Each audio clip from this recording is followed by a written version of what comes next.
آدمی کسی میت کی نماز جنازہ میں شرکت کرتا ہے تو اللہ اس کو 1 قیراط ثواب عطا فرماتا، اور اگر نماز جنازہ کے بعد اس کی تدفین میں حصہ لیتا ہے تو اللہ اس کو 2 قیراط ثواب عطا فرماتے۔ درود شریف پڑھیں۔ اللہم صلی علی محمد النبی الامی وعلی آلہ وصحبہ اجمعین۔ الحمدللہ رب العالمین، والصلاة والسلام علی اشرف الانبیاء والمرسلین وعلی آلہ واصحابہ اجمعین، اما بعد۔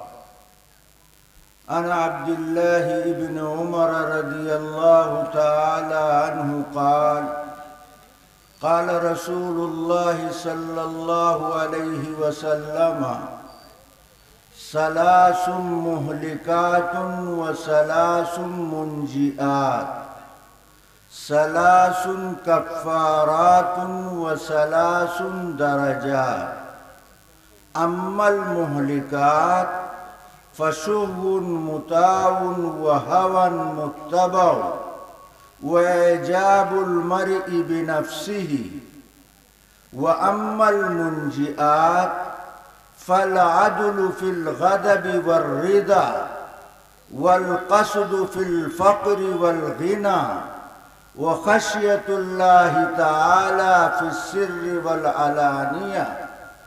وأما الكفارات فانتظار الصلاة بعد الصلاة، وإسباغ الوضوء في الصبرات، ونقل الأقدام إلى الجماعة.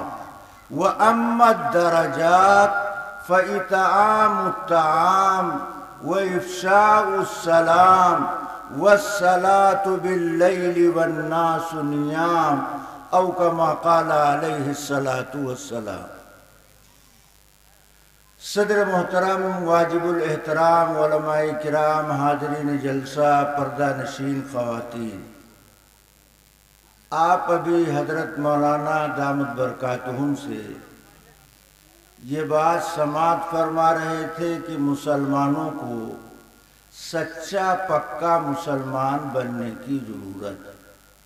ہمارے اندر جو رسمی رواجی غیر شرعی چیزیں دن بدن داخل ہوتی جا رہی ہیں، اس سے اپنے آپ کو دور کرنے کی، الگ رکھنے کی ضرورت ہے۔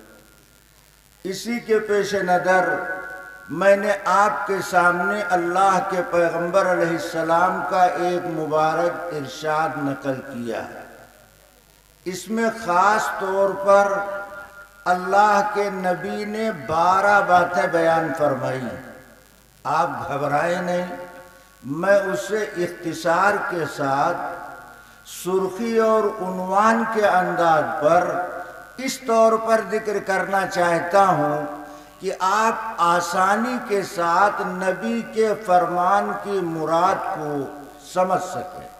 آپ نے فرمایا 3 کام ایسے ہیں جو آدمی اس کا ارتکاب کرتا ہے، اللہ اس کو ہلاکت میں مبتلا کرتا ہے، وہ دنیا آخرت کی بربادی سے بچ نہیں سکتا اگر اس کے اندر یہ 3 چیزیں پائی جائیں۔ اس کے بعد فرمایا کہ 3 کام ایسے ہیں جو آدمی اس کا اہتمام کرتا ہے، اللہ اس کو ہلاکت، تباہی، بربادی سے نجات عطا فرماتا ہے۔ اس کے بعد اللہ کے پیغمبر نے 3 کام بتائے کہ جو اس کا اہتمام کرے گا تو ان اعمال کی برکت سے اللہ اس بندے کے گناہ کے لیے کفارہ بنا دیں گے۔ وہ یہ کام کرتا رہے گا، اللہ اس کی برکت سے اس کے گناہ معاف کرتا رہے گا۔ اخیر میں اللہ کے نبی نے 3 باتیں بتائیں کہ جو آدمی اس کا اہتمام کرے گا، اللہ دنیا میں بھی اس کا درجہ بلند کرے گا اور آخرت کے اندر بھی اس کو سرخ روئی عطا فرمائے گا۔ گویا ان 12 باتوں کا ہماری عملی زندگی سے تعلق۔ آج دنیا میں علم کی کمی نہیں، معلومات کی کمی نہیں، مدارس اور علماء کی کمی نہیں، آج دنیا میں سب سے زیادہ عمل کی کمی پائی جاتی ہے۔ وہ کمی ہمارے اندر بھی ہے، آپ کے اندر بھی وہ کمی ہو سکتی ہے۔ ہمیں اپنی کمیوں کا علاج کرنا چاہیے اور زندگی کے اوراق کو پلٹنے کی کوشش کرنی چاہیے کہ گزرے ہوئے دن کے مقابلے میں آنے والا دن ہمارا اچھا ہونا چاہیے۔ آج اس بات کی ضرورت، اگر ان چیزوں کا ہم اہتمام کریں گے تو ہمارے اندر نکھار پیدا ہوگا، ہماری دعا میں بھی اثر ہوگا اور ہماری بد دعا میں بھی اثر ہوگا۔ اور اگر عمل کی دنیا سے ہم دور رہیں گے تو اللہ کو نہ ہمارے رونے پر ترس آئے گا، اللہ نہ ہماری نقد مدد فرمائے گا۔ اگر ہم اللہ کی رحمت کو متوجہ کرنا چاہتے ہیں تو ہمیں زندگی کے نظام کو درست کرنا پڑے گا۔ حضرت عبداللہ ابن عمر رضی اللہ تعالیٰ عنہ فرماتے ہیں کہ اللہ کے پیغمبر صحابہ کے درمیان تشریف فرما، آپ نے فرمایا ثلاث مہلکات، 3 چیزیں ہلاکت میں ڈالنے والی۔ پہلی چیز فسوح مطاع وہوى متبع واعجاب المرء بنفسه، ایسی لالچ جس کی تابعداری کی جائے، ایسا خواہش نفس جس کی اتباع کی جائے، اور آدمی کی خود پسندی۔ ان تینوں باتوں کو میں الگ کر کے بتاتا ہوں۔ لالچ، حرص اسلام میں مذموم ہے، چاہے عہدے کی لالچ، چاہے دولت کی لالچ، چاہے شہرت کی لالچ، چاہے دنیا جائیداد کی لالچ ہو، لالچ انسان کو ہلاکت میں ڈالتی۔ مگر اس سے قطع نظر، دھیان سے بات سنیے، دین کی لالچ شریعت میں محمود ہے، دنیا کی لالچ مذموم ہے۔ دین کی حرص اور طلب دین کی لالچ یہ دنیا میں بھی محمود ہے، اللہ کی نظر میں بھی مقبول۔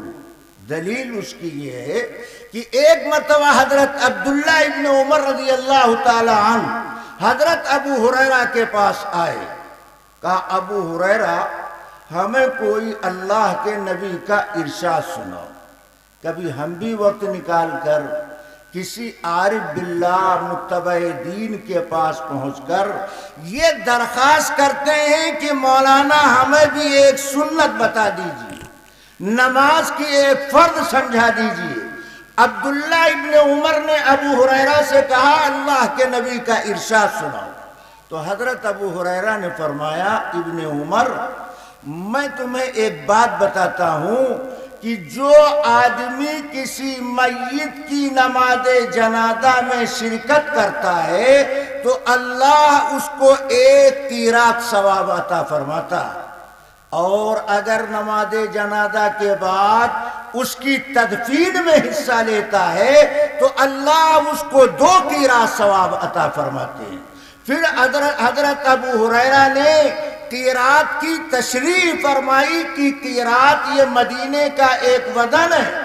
اللہ کے نبی نے فرمایا 1 قیراط یہ احد پہاڑ سے بڑا۔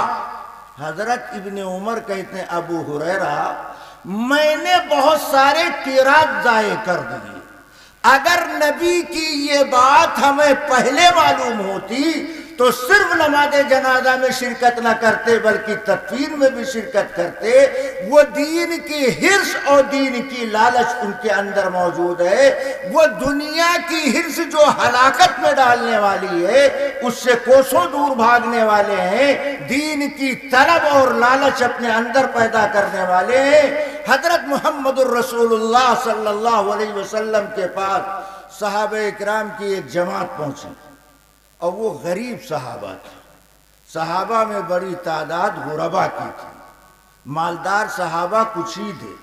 وہ غریب صحابہ نبی کے پاس پہنچ کے عرض کرتے ہیں اللہ کے رسول ہمارے پاس مال نہیں ہے کہ دین کی اشاعت کے لیے ہم مال کی قربانی پیش کر دیں، مال سے ہمارا ہاتھ خالی ہے، ہمارا دامن خالی، لہذا ہم آپ سے یہ پوچھنے آئے ہیں کہ ہمارے مالدار بھائی ہمارے برابر عمل بھی کرتے ہیں اور مال اللہ کے راستے میں پانی کی طرح قربان کرتے ہیں، نچھاور کرتے ہیں، ہم اعمال میں ان کا مقابلہ کیسے کریں؟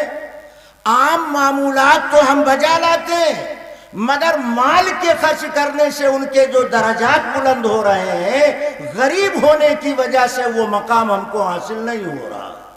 تو اللہ کے پیغمبر علیہ السلام نے ان غریب صحابہ کی دلجوئی کرتے ہوئے فرمایا میں تمہیں ایک عمل ایسا بتاتا ہوں کہ اگر تم اس کو اختیار کرو گے تو اللہ تمہیں مال خرچ کرنے والوں کے برابر اجر عطا فرمائے گا۔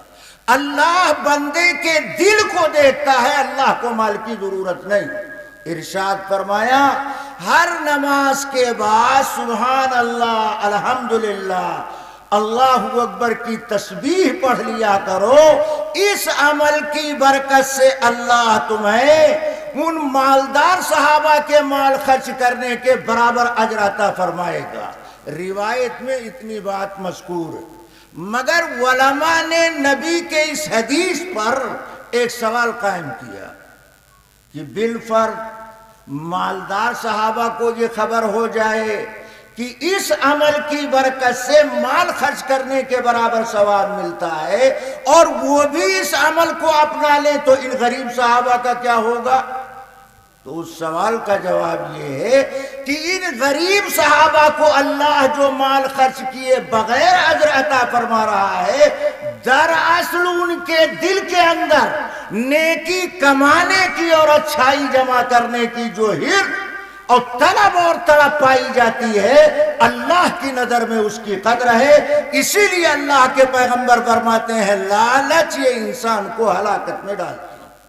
جو آدمی لالچ میں مبتلا ہوتا ہے اسے کسی نہ کسی دن شرمندگی کا سامنا کرنا پڑتا ہے، اس لیے دنیا کی لالچ دل سے نکالو، دین سیکھنے کی حرص لالچ اپنے اندر پیدا کرو۔